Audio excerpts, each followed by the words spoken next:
오늘 우리에게 주시는 하나님의 말씀은 사도행전 7장 22절에서 36절의 말씀입니다.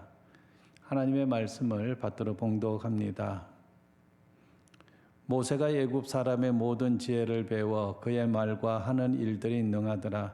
나이가 40이 되매 그 형제 이스라엘 자손을 돌볼 생각이 나더니 한 사람이 원통한 일 당함을 보고 보호하여 압제 받는 자를 위하여 원수를 갚아 애굽 사람을 쳐 죽이니라. 그는 그의 형제들이 하나님께서 자기의 손을 통하여 구원해 주시는 것을 깨달으리라 생각하였으나 그들이 깨닫지 못하였더라. 이튿날 이스라엘 사람끼리 싸울 때에 모세가 와서 화해시키려 하여 이르되 너희는 형제인데 어찌 서로 해치느냐 하니 그 동물을 해치는 사람이 모세를 밀어뜨려 이르되 누가 너를 관리와 재판장으로 우리 위에 세웠느냐?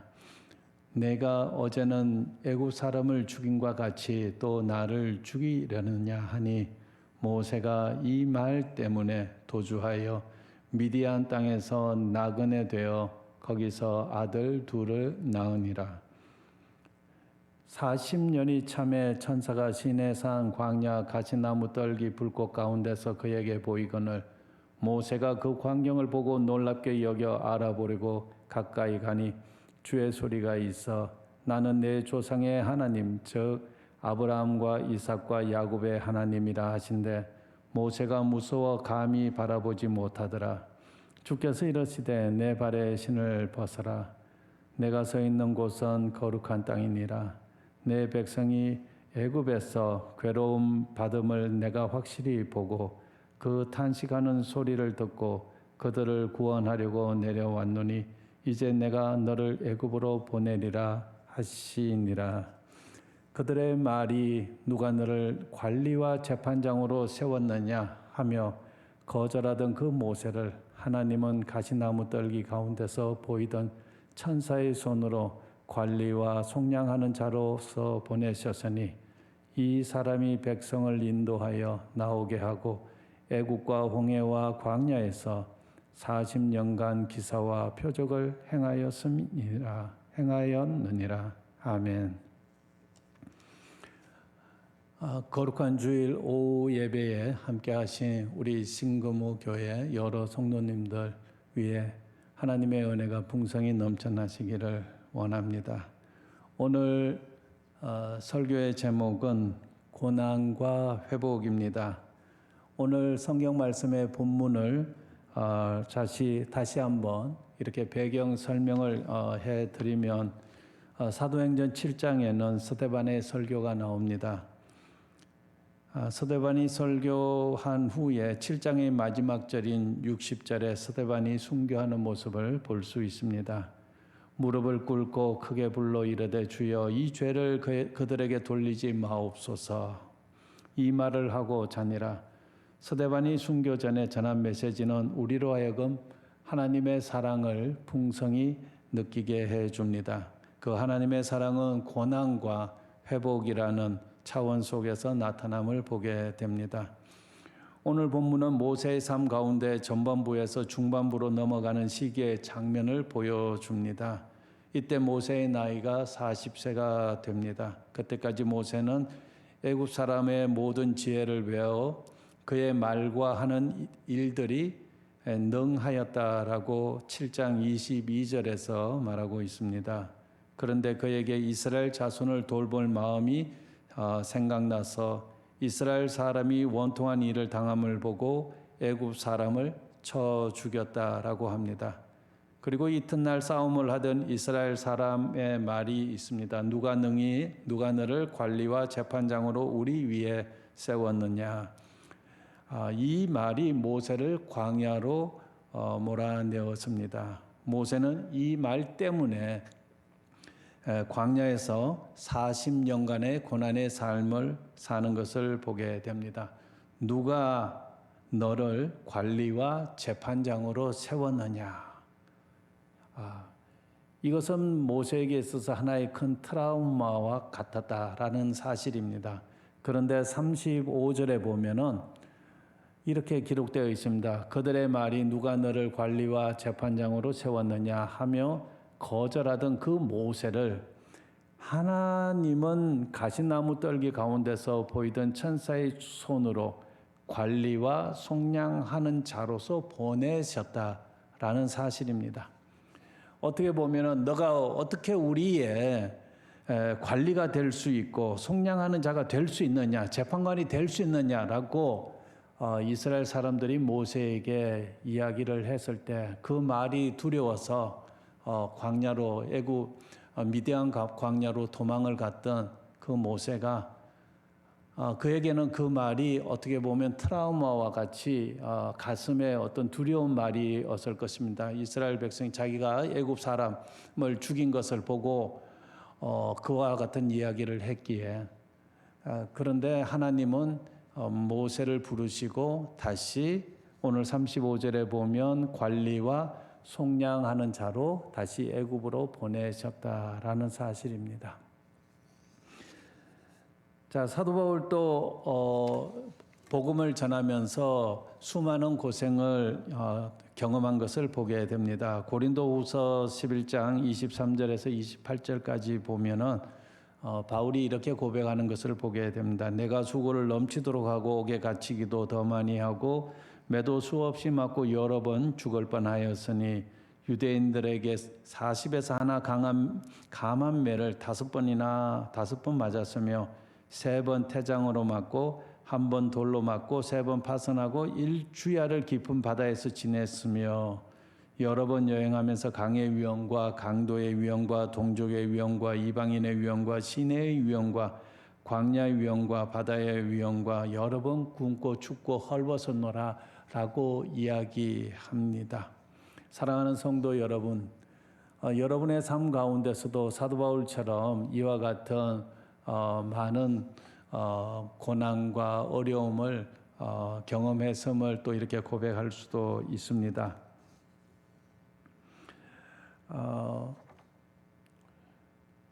우리가 이렇게 질문을 해봅니다.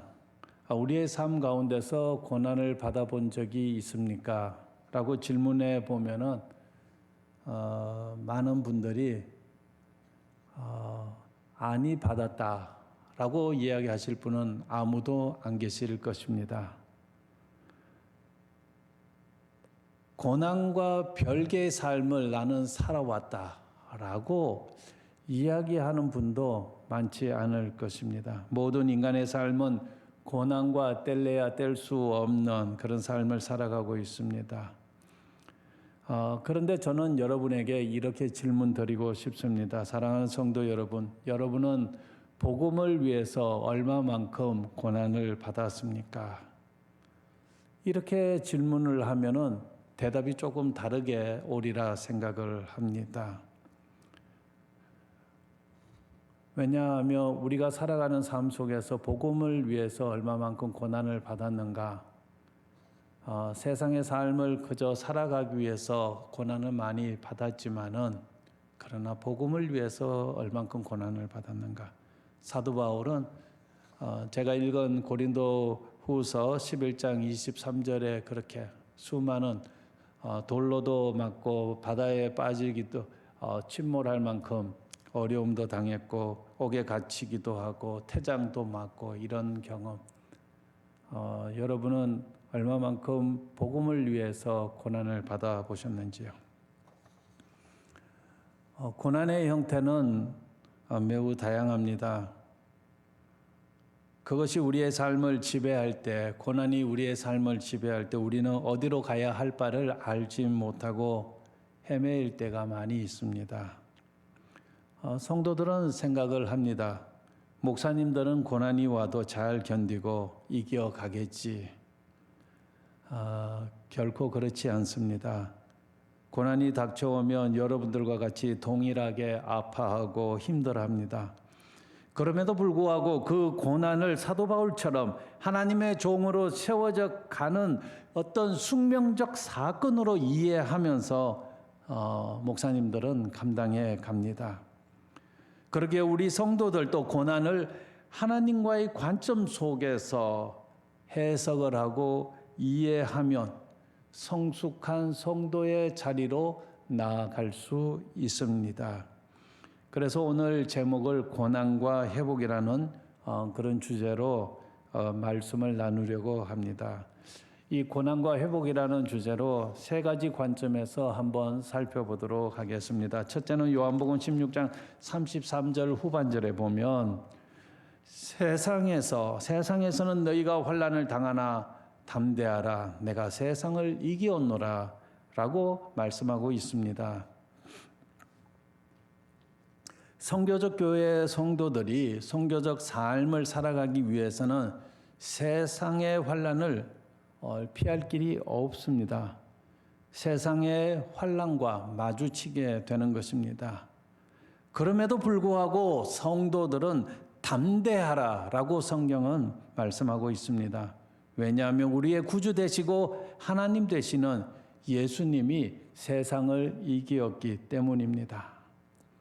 코로나19라는 이런 팬데믹이 성도들의 신앙적인 삶을 애워싸고 있습니다. 그러나 성도들은 이 어려운 환경에 요동하지 말고 담대히 대처해 나가야 하는 것입니다. 왜냐하면 주님이 함께 하시기 때문입니다. 오늘 본문에 나타나는 스데반이 설교하는 모습을 한번 상상해 보면 그는 담대히 복음을 전했습니다. 왜냐하면 바로 그 순간에 주님이 함께 하심을 느꼈기 때문입니다. 요한복음 14장 27절 하반절에 보면 너희는 마음에 근심하지도 말고 두려워하지도 말라라고 말씀하십니다. 우리 모두에게 고난이 침노해서 우리를 억누를 때에 우리는 주님을 향한 마음으로 발걸음을 내디뎌야 합니다. 그 순간 주님께서 생명의 면류관을 생명나무의 열매를 우리에게 허락해 주실 것입니다. 그럴 때 성도들이 힘을 얻을 수 있는 것입니다. 성도 여러분, 우리 신고목교회 성도 여러분, 우리가 주를 위하여 우리 자신의 에너지를 소모할 때에 주님으로부터 더 큰 힘을 얻습니다. 주님은 우리에게 힘을 주시되 내일 주시는 것이 아니라 다음 날 주시는 것이 아니라 바로 이 순간 우리에게 힘을 주십니다. 둘째로 요한계시록 2장 8절에서 11절에 보면 서머나 교회가 나옵니다. 서머나 교회는 요한계시록에 나오는 7교회 가운데 유일하게 책망을 받지 않은 교회입니다.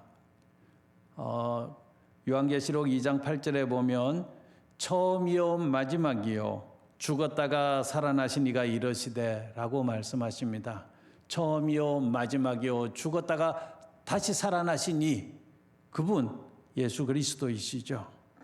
주님께서 이르시되 내 환난과 궁핍을 아노니라고 말씀하십니다. 우리 주님은 우리 신고모 교회 여러 성도들의 고난과 어려움을 아신다고 말씀하십니다. 주님은 우리가 직면한 고난의 세밀한 부분까지 아시고 계십니다. 사랑하는 성도 여러분, 초대교회 성도들이 받았던 박해를 한번 묵상해 보십시다. 그들은 사자의 먹이가 되는 자리에 처해도 주님을 부인하지 않고 순교의 자리로 나아갔던 것을 볼 수 있습니다. 서머나 교회 폴리갑 감독에 대한 순교 이야기는 너무나 유명합니다. 그가 어떻게 선교적 삶을 살았는지 우리에게 큰 도전을 던져주고 있습니다. 폴리갑이 순교의 자리, 그 화형대 위에 이렇게 그가 묶여 있을 때에 그의 친구가 로마의 장교였다. 그 화형을 집행하는 그 군대의 장교였다라고 하는 것이 있습니다. 그 장교가 와서 폴리갑에게 이야기합니다. 사랑하는 친구 폴리갑이여, 당신이 지금 이 순간에 예수를 모른다고 부인하면은 내가 너를 그 자리에서 내려오게 해주겠네 라고 이야기합니다. 그때 폴리갑은 어찌 내가 감히 주님을 배반할 수 있는가? 주님은 한 번도 나를 버리시지 아니했는데 라고 고백하면서 화형의 자리로, 이렇게 순교의 자리로 나아가는 것을 보게 됩니다. 주님은 서문화 교회 성도들에게 이렇게 말씀하십니다. 너는 장차 받을 고난을 두려워하지 말라. 너희가 10일 동안 환난을 받으리라. 이 10일 동안은 로마 시대 때 그 10대 박해를 의미하기도 합니다. 사실은 그 로마 시대 때 10대 박해 중에 가장 어려운 박해가 가장 심했던 그 박해가 바로 네로 황제의 그 박해였다라고 하는데, 이 초대교회 7교회의 모든 성도들은 그 네로 황제의 박해 아래서 믿음의 생활을 했던 것을 보게 됩니다.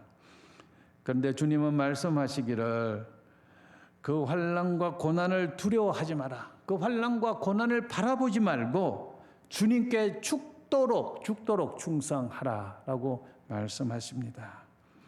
오늘 설교 제목이 고난과 회복입니다.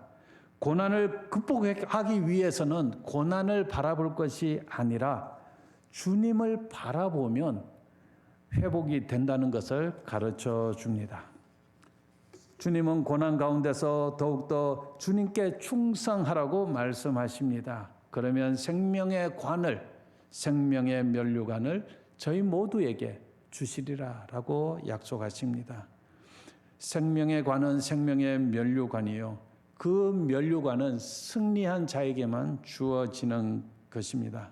그러기에 저와 우리 신고모 교회 여러 성도 여러분, 우리가 믿음의 경주를 잘 줄다름쳐 가서 한 분도 빠짐없이 나고자가 됨이 없이 모두 다 끝까지 피니싱 웰, 끝까지 잘 줄다름쳐서 승리하셔서 생명의 면류관을 받는 저와 여러분들이 되시기를 원합니다. 이제 셋째로 선교적 삶의 과정 속에서 고난과 회복에 대해서 잠깐 나누기를 원합니다. 교회 다니지 않는 사람들은 이 선교적인 삶, 복음을 전하면서 받는 그 고난에 대해서 전혀 관심이 없습니다. 예수 믿는 것에 대해서도 관심이 없지만 고난에 대해서도, 복음을 전하다가 고난받는 사람에 대해서도 별로 관심이 없습니다. 저희가 참된 그리스도인이라고 하면 우리는 반드시 고난에 직면하게 됩니다. 고난을 받게 되는 것입니다. 더 나아가서 선교적 교회의, 우리 신고모 교회가 선교적 교회로서 살아있는 그런 교회 아니겠습니까? 선교적 교회에 속한 성도로서 선교적 삶을 살려고 한다면 당연히 세상에서 환난과 고난을 직면하게 되는 것입니다. 그럼에도 불구하고 저희가 참된 그리스도인이라고 하면 그런 선교적인 그 고난을 담대히 직면하면서 극복해가는 그런 삶을 살아야 할 것입니다. 이스라엘 백성들이 광야 40년이라는 기나긴 고난의 삶을 살았습니다. 그 후에야 이스라엘 공동체는 하나님이 허락하신 땅, 젖과 꿀이 흐르는 땅 가나안에 들어갈 수 있었습니다. 가나안에 들어간다는 것은 이스라엘의 회복을 의미하는 것입니다. 선교적 삶을 산다는 것은 그리 쉽지 않습니다. 예를 들면 우리 주변에 있는 가난한 이웃들 있지 않습니까? 아니 목사님, 저도 가난한데요. 그러면 내가 가난하다면 나보다 더 가난한 이웃들을 외면하지 말라는 사실입니다. 우리 주변에는 연약한 자들이 있습니다. 성경에 보면 고아나 과부나 병든 자나 상처받은 영혼들을 의미합니다. 그런 영혼들을 우리 그리스도인들은 돌봐야 하는 것입니다. 선교적 삶을 살면서 고난을 받는 것은 복의 근원의 자리로 나아가는 것입니다. 아브라함이 본토 친척 아비 집을 떠나 고통을 감내했을 때 그는 믿음의 조상이 되었을 뿐만 아니라 복의 근원이 되었다고 성경은 저희들에게 말씀하고 있습니다. 이제 이것을 기억하면 좋을 것 같습니다. 우리가 소망하는 것 중에 하나가 복의 근원이 되는 것입니다. 복의 근원은 히브리어로 베라카라고, 아마 여러분들도 이 단어를 아실 것입니다. 베라카 하면 복의 근원. 이 단어는 세 가지 의미를 내포하고 있습니다. 첫째는 우물이라는 뜻이 있습니다. 두 번째는 무릎을 꿇다라는 뜻이 있고, 세 번째는 복이다라는 뜻이 있습니다.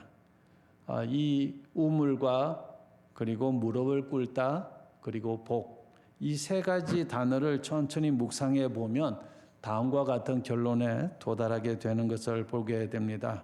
그것은 바로 성도들이 주님 앞에 무릎을 꿇고 기도하면 복이 될 수 있는데, 그 복은 나만을 위한 복이 아니라 나에게 갖춰져 있는 복이 아니라 우물이 이웃과 주변에 물을 필요로 하는 사람들에게 물을 나누어 주는 것처럼 주님의 축복을 우리 주변에 있는 복음에 소외된 이웃들에게 복음을 전하며 그들에게 하나님의 축복을 나누어 주는 것입니다. 성도들이 고통이라는 힘든 터널을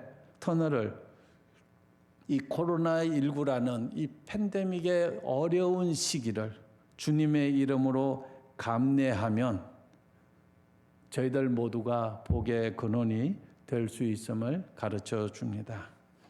이제 말씀을 마치고자 합니다. 저는 이 찬송을 좋아합니다. 예수로 나의 구주 삼고 이것이 나의 간증이요 이것이 나의 찬송일세. 선교적 삶의 과정 속에서 직면하는 고난은 주님을 구주로 삼고 주님이 나의 간증이요 나의 찬송이라는 사실을 고백할 때 선교적인 성도들은 회복을 경험할 것입니다. 코로나19로 마음의 상함, 육체적인 상함, 여러 가지 어려움을 겪고 있는 성도들이 계시다고 하면은 우리는 더욱더 주님을 구주로 삼고 주님이 나의 구주이시고 간증이시고 찬송이심을 고백할 때 저희 모두가 회복됨을 오늘의 말씀은 가르쳐 주고 있습니다. 오직 예수 그리스도, 예수님이 나의 구주이시고 예수님이 하나님이시고 예수님이 성령님이십니다라는 삼위일체 신앙을 굳게 붙잡고 그 신앙을 간증하면서 찬양하면서 믿음의 길을 줄다름쳐 나아갈 때 우리 성도들은 고난 후에 회복의 잔치에 참여하는 기쁨을 누리게 될 것입니다. 2021년도 힘든 가운데 믿음의 길을 줄다름쳐 왔습니다. 2022년이 더 좋은 세상이 될 것이다. 어느 누구도 장담할 수 없습니다. 그럼에도 불구하고 우리가 주님 안에 거할 때에, 주님과 함께 동행할 때에, 이 고난이라는 어려운 환경을 주님과 함께 넘어갈 때에 저희들 모두가 2022년도 임마누엘의 하나님이 우리와 함께 하심을 매일매일 경험하고 고백하게 할 수 있는 또 귀한 새해가 되리라 믿습니다. 사랑하는 성도 여러분의 가정과 우리 신고모 교회 위에 주님의 은혜가, 주님의 축복이 풍성히 넘쳐나기를 원합니다. 기도하겠습니다. 거룩하신 하나님 아버지, 감사를 드립니다. 주님께서 피로 값주시고 세워주신 신고모 교회, 하나님께서 수많은 성도들을 주의 몸된 교회에 보내주셔서 믿음의 길을 줄다름쳐 갈 수 있게 인도하여 주심을 감사드립니다. 팬데믹19, 코로나19라는 이런 어려운 상황 속에서도 교회를 중심으로 선교적 삶을 살아갈 수 있는 우리 신고모 교회 모든 성도들이 될 수 있도록 주님 축복하여 주옵소서. 새해에도 참으로 주님이 신고모 교회와 성도들을 축복하여 주셔서 세상의 복음을 믿지 않는, 주님을 알지 못하는 이들에게도 담대히 복음을 전할 수 있는 귀한 주님의 몸된 교회가 되게 축복하여 주옵소서. 예수님의 이름으로 기도드리옵나이다. 아멘.